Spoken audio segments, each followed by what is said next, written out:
Hello mga ka-road trip. Magandang umaga, magandang tanghali at magandang gabi sa inyong lahat. Ito ang ating recipe for today. Magluluto tayo ngayon ng creamy cheesy chicken. So ito, ang una nating gagawin, ilagay muna natin yung luya sa pinainit nating mantika. Then haluin po natin yan. Eto, naamoy ko na yung aroma ng luya. Yan, nilagyan na natin ng luya yan. Then, may kasama na rin pong bawang yan. So, ito, hinuli ko yung sibuyas. Kasunod din agad yan. So, ito na. Halo-haloin po natin yan para maluto na rin. Ito, gigisa na natin yan. Bago natin ilagay itong chicken.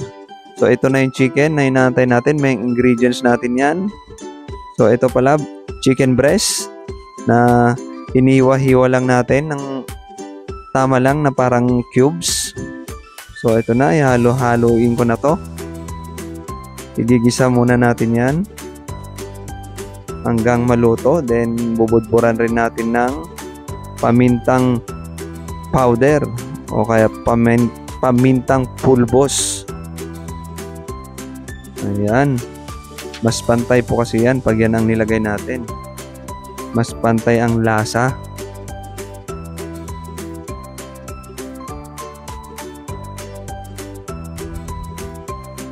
Okay, no? Then ito, nilagyan ko na rin siya ng turmeric. Ayan na po yung turmeric na luyang dilaw. Tanggal ng lansa at saka pandagdag sarap po yan, at saka napaka-healthy po yung turmeric na yan mga ka-road trip, kaya hindi po yan nawawala pag nagigisa tayo. Haluin ko na yan. Eto na, malapit na mga lahati na maluto ang ating cheesy creamy chicken natin.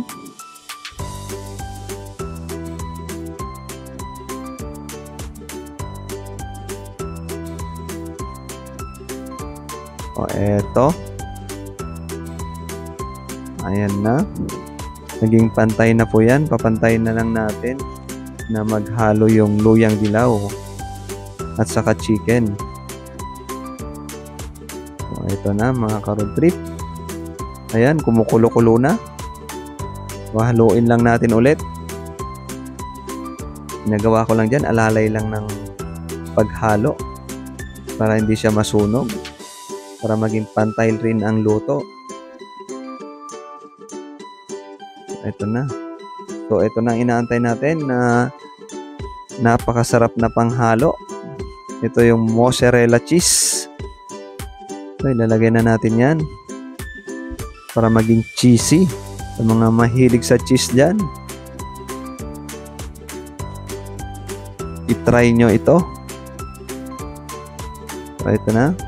Maya-maya, magme-melt na po yan at halo na sa ating chicken. Ayan, damihan pa natin para mas cheesy.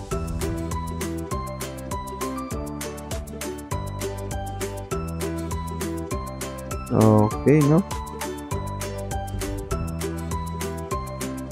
Ayan na, wait lang natin konti na mag-melt ang ating cheese para tuluyan na ma-absorb ng ating chicken. Eto, medyo nagme-melt na siya. Then, lalagyan natin ng parsley. Ayan po, parsley po yung binubudbud ko na yan. O, ayan na. Konti lang naman ang nilagay natin.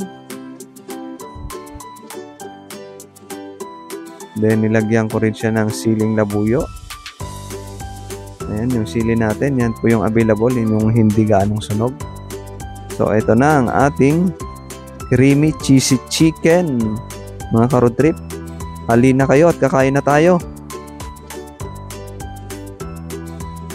Ay, my lobo, alipat langit, hindi ko kita, putok na pala, tayo na pera mo. lobo, pakain sana, pakain sana.